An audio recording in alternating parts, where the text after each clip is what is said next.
Қазақстан тәуелсіздіктің 30 жылдығы. Қаншама озық жобалар атқарылып, ірі жеңістерге жетіп, жарқын болашаққа ұмтылған 30 жыл. Ұлы дала төсінде туған, мәдениет пен өнердің жұлдызы жарқыраған 30 жыл.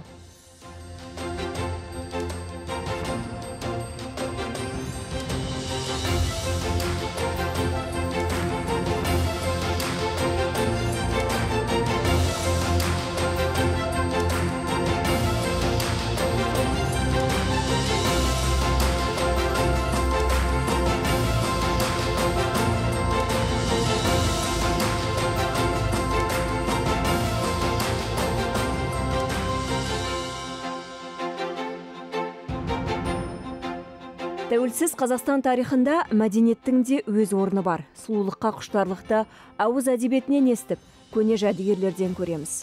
Қазақстан петроглифтері, жартастағы өнер ескерткіштері.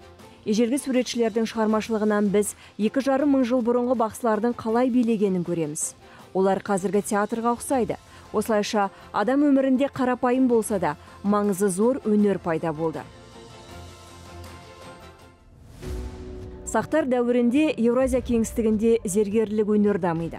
Қазақстанның көне тарихына арналған көрмелерде мінсіз шеберлікпен жасалған әшекей бұйымдар жарқырап тұр.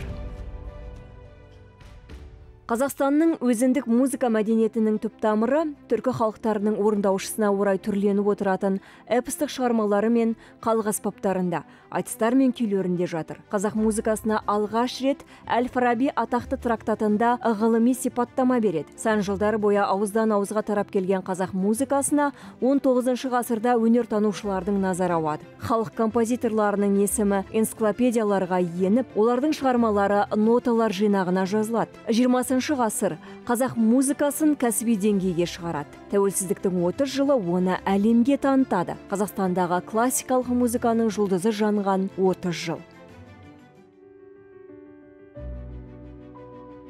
Құрманғазы атындағы Қазақ ұлттық консерваториясы қазақ музыкасының бесігі. Мұнда дәстүрлі, сонымен қатар академиялық музыканың кәсіби мамандары 1944 жылдан бастап үздіксіз дайындалып келеді. Консерватория Қазақстанда ғана емес, бүкіл әлемде сұранысқа ие, аса жоғары деңгейдегі түлектерін мақтан тұтады. Тәуелсіз Қазақстан өнері алғашқы қадамын осы өнер ордасынан бастаған. Торжественно клянусь. 90 жылдары Қазақстанның атын әлемге танытқан ерекше дарынды тұлғалар пианинашы Жәния Әубәкірова, скрипкашылар Айма Мұсаходжаева мен Гаухар Мырзабекова тамаша концерттер беріп, Марат Бесенғалиев шетелдік көрерменнің жүрегін жаулады. 30 жылдан соң бұл музыканттар оркестрлердің негізін қалаған әлем мойындаған метрлер. Жүздеген қазақстандық музыканттың жолын ашқан ірі арт-менеджерлер мен педагогтар. 90 жылдардың соңында әлем талантты әнші Майра Мұхамедқызының әніне құлақ салды. Халықаралық байқаулардағы жеңістері бұрын соңды болмаған оқиға Париждегі Гранд операмен келісім шартқа ұласты. Бүгінде опера жұлдызы Шымкент опера және балет театрының директоры. Жылдар өткен соң Еуропа тағы да қазақстандық әншінің өнеріне тәнті болды. Көне құрлықтың бүкіл басты залдары Мария Мудряктың ғажайып дауысына зор ықылас көрсетті.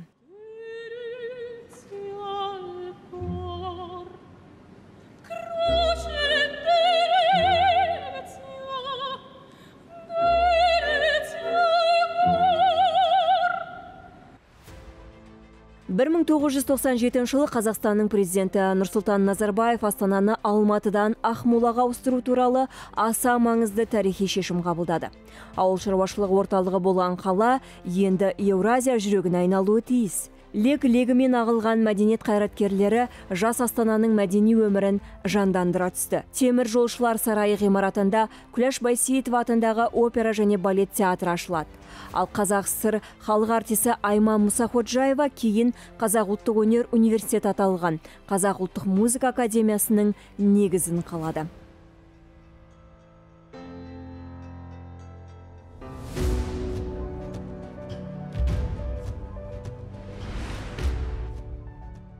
Жас Астана Қазақстан тәуелсіздігінің символы болды. Ұлы дала жүрегінде жарқыраған қала өнер мекеніне айналды. 2013 жылы Қазақстанның тұңғыш президенті Нұрсұлтан Назарбаевтың бастамасымен солтүстік жағалауда Еуразия кеңістігінде бұрын соңды болмаған сәулет ескерткішінің ақ зәулім бағаналары бой көтерді.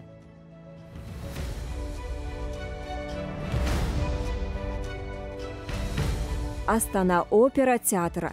Ғимарат адамзат кемеңгерлігінің көрінісі, классикалық музыка, опера және балет спектакльдерінің бар сұлулығын ашатындай етіп жобаланған. Театрдың есігі қазақ классикасы Біржан Сара операсы Мұқан Төлебаевтың музыкасымен ашылды.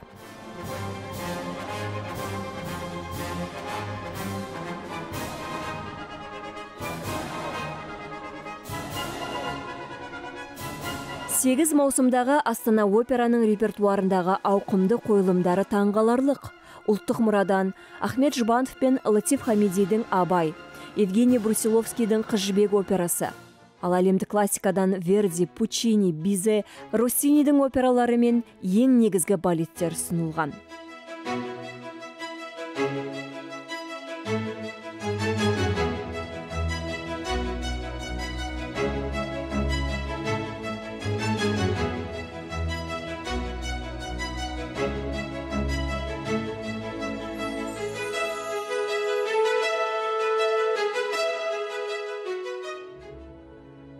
Бас дирижері Қазақстанның еңбек сіңірген қайраткері Алан Бөрібаев, балет труппасының көркемдік жетекшісі, аңызға айналған балерина Алтынай Асылмұратова. Театрмен атақты қойышылары Франко Дзеффирелли, Юрий Григорович, Борис Эйфман, Джанкарло дель Монако жұмыс істейді. Астана операның сахнасында әлемдік музыка өнерінің жұлдыздары Пласида Доминго, Зубин Мета, Елена Образцова, Валерий Гергиев, Хосе Каррерас, Анна Нетребко, Марсело Альварес, Светлана Захарова, Ильдар Абдразаков өнер көрсеткен. Қазақстандық артистер тәуелсіздіктің 30 жылында жоғары кәсіби деңгейге жетті. Осы жылдар ішінде Медет Шотабаев, Жанат Бақтай, Салтанат Ахметова, Альфия Карымова, Айгерім Бекетаева, Мадина Басбаева, Бақтияр Алдамжанның және басқа көптеген өнерпаздың жұлдызы жанды. Астана операның Маскаттағы Король театрына, Будапешттегі Карло Феличи театрына гастрольдік сапарлары, Ресейдегі Дмитрий Хворостовскийдің фестивалінде, Испаниядағы Патшайым Софияның өнер сарайында, Франциядағы Бастилия операсының сахнасында, Рим операсында, Санкт-Петербургте, Мәскеудегі Кремль сарайында, Ташкентте және басқа театрларда көрсеткен өнері зор қошеметке бөленді.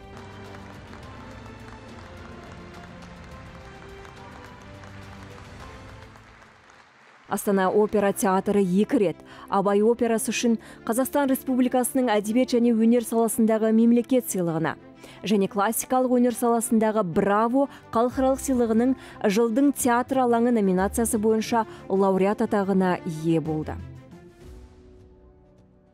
2012 жылы Қазақстан Республикасының тұңғыш президенті Нұрсұлтан Назарбаевтың бастамасы бойынша Астана балет ұжымының негізі қаланды. Олар өнер көрсететін негізгі алаң Астана балет театры 2016 жылы ашылды. Бұл зор кешен хореография бойынша елдегі басты сахнамен қатар, мектептен бастап академияға дейін классикалық биді үйретудің толық циклін қамтиды. Осы уақыт ішінде Астана балет әлемге таныла білді. Ұжымның гастрольдік картасында Франция, Италия, Австрия,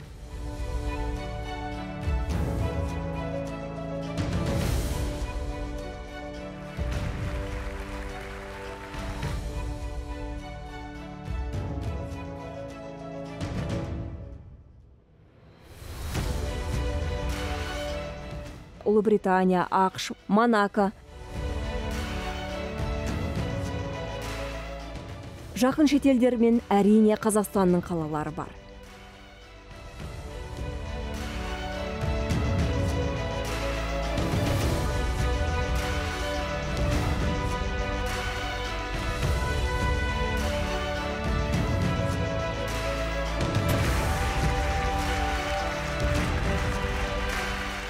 Айгүл Тәтидің қойылымдары ұсынылған тамаша ұлттық бағдарлама. Қазақстандық қойушылар Мукарама Вахари, Анвара Садықованың,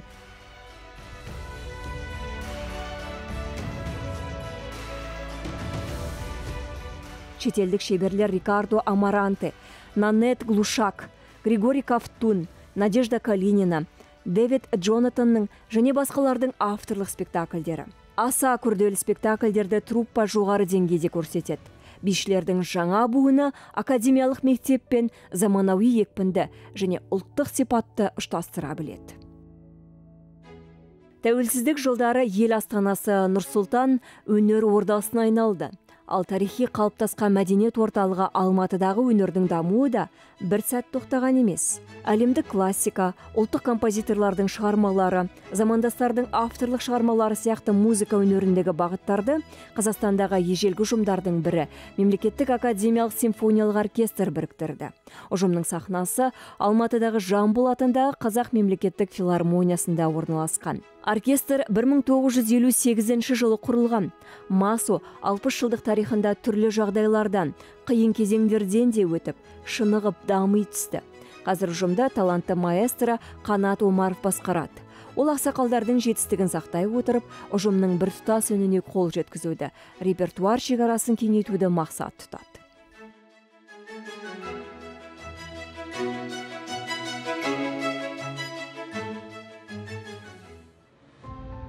Тәуелсіздіктің 30 жылдығында аңызға айналған Абай атындағы Қазақ ұлттық опера және балет театрының 88-ші маусымы ашылды. Қазақстандағы ежелгі театрдың шығармашылық ұжымы шағын құрамнан бастаған. 1933 жылы Алматыда 50 актер мен 30 музыканттан музыкалық студия құрылады. Бүгінде театр үлгі көрсетіп, дәстүрін сақтап отырған ірі ұйым, елдегі мәдени өмірдің қозғаушы күші. Жылдан жылға опера труппасы қазақ өнерінің бетке ұстарына айналған Абай және Қыз жібек сияқты ұлттық спектакльдермен қатар классика мен Доницеттидің Дон Паскуале, Мона опералар циклы сияқты соңғы тәжірибелік қойылымдарды ұсынады.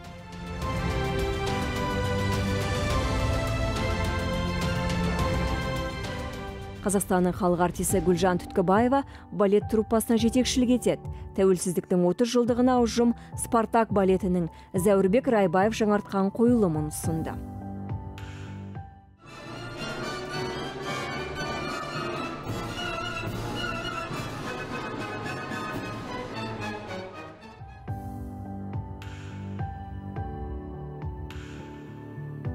Театрдың гастрольдері барысында шетелдік көрермен Қазақстанның бай мәдени мұрасымен таныса алады. Соңғы жылдары Франция қалалары бойынша турне Грузияға,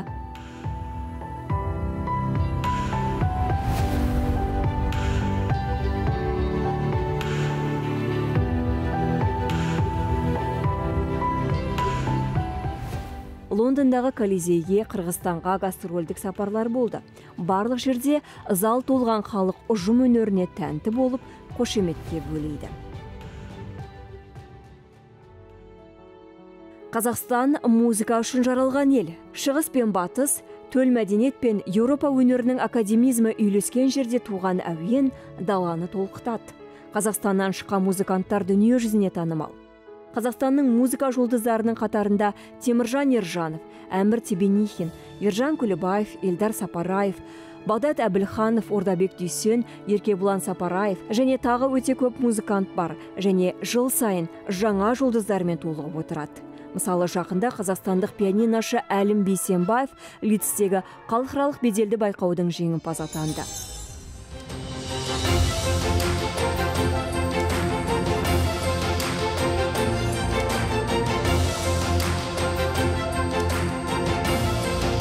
Ал кәсіби деңгейдің үлгісі саналатын Қазақстандағы музыкалық ұжымдардың қатарында ондаған мәдени ұйым бар.